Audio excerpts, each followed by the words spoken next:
It's a new one. Yay! Yay! It's a new piece, finally. Okay, so the title of this short story is Eikaiwa Blues. Why did you come to Japan? Bridget was jolted out of her sleepy state by the question.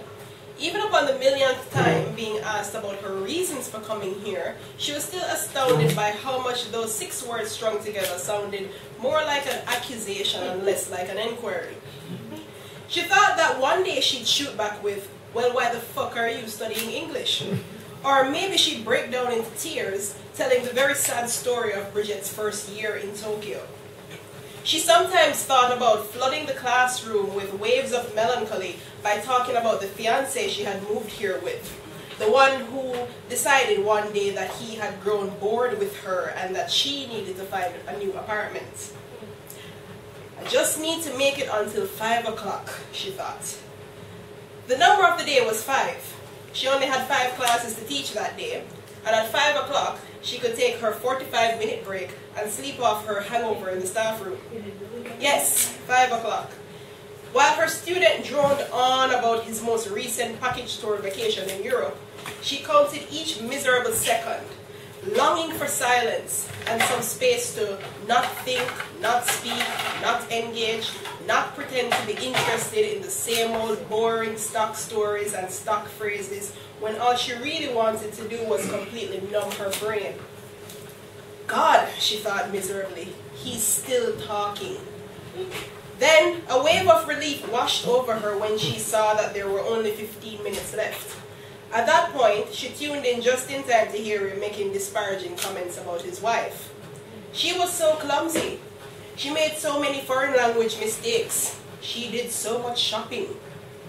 Bridget couldn't help but think about Carl and the many things about her that he had found so disappointing. She was too fat at 60 kilograms. She didn't make enough money. She didn't know enough about movies, and most importantly, she wasn't his friend, Sonia. Bridget had spent every waking minute of her 7 years with Carl being jealous of Sonia and the closeness between those two. Spending time with the both of them always left Bridget feeling like an outsider. Newcomers to their social circle often assumed that Sonia was Carl's girlfriend. When Carl practically kicked her out, it wasn't the pain of being tossed aside, nor was it the unpleasant reality of having to search for an apartment in Tokyo as a single foreign woman with no connections that made her physically ill. No, the sick feeling in her stomach came from imagining Carl screwing Sonia in what used to be their bed. 10 minutes left. Oh, for fuck's sake, no, I do not care about whatever new electronics you bought at Yodobashi today, Bridget groaned inside. She instinctively pulled up the right sleeve of her sweater in a vain attempt to hide the hole in it.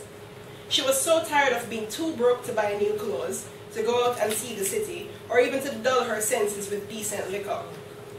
With her university loan debt, there was only so much she could do to scrape up a few yen here and there this month to put towards a one-way ticket back home. This teaching thing was not working out the way she had thought it would. And with no more Carl, and very little money, she supposed that there was nothing keeping her here anymore, except, as misfortune would have it, a lack of funds. 5 minutes. She nodded in agreement to something, thereby successfully feigning interest in, "Wait, why the fuck are you telling me about your intestinal problems?" As she screamed in her head for relief, she tried to will time to speed up. He's constipated. This morning's housewife had recently started having an affair. Yesterday's office lady thinks that black people are scary, except for Bridget, of course. Of course. It seemed that everyone was telling her things she didn't want to hear. Her supervisor wanted her to make her accent sound more standard. Her neighbor thought she looked pregnant the other morning. And then there were the colleagues who always felt it necessary to remark upon how well she spoke English for a Jamaican. She had started to think about just how tired she was of life here when the bell rang, signaling the end of the lesson period. In what seemed like a single motion, she barely said goodbye to the student, dashed out of the lesson booth, careened around the corner, barely avoiding crashing into her supervisor, and then plopped into her chair. She pushed aside her purse and the teepid bottle of Pocari Sweat and put her head on the desk. As she began to drift off, she repeated her mantra to herself, the list of promises she kept repeating to herself kept repeating to herself, which kept her from jumping off the train platform. I'm going to stop drinking, or at least cut back. I'm going to stop torturing myself by thinking about Carl. I'm going to go back to school. I'm going to learn more, become more open, and be happy. Someday, things will be different. Someday, things will be better.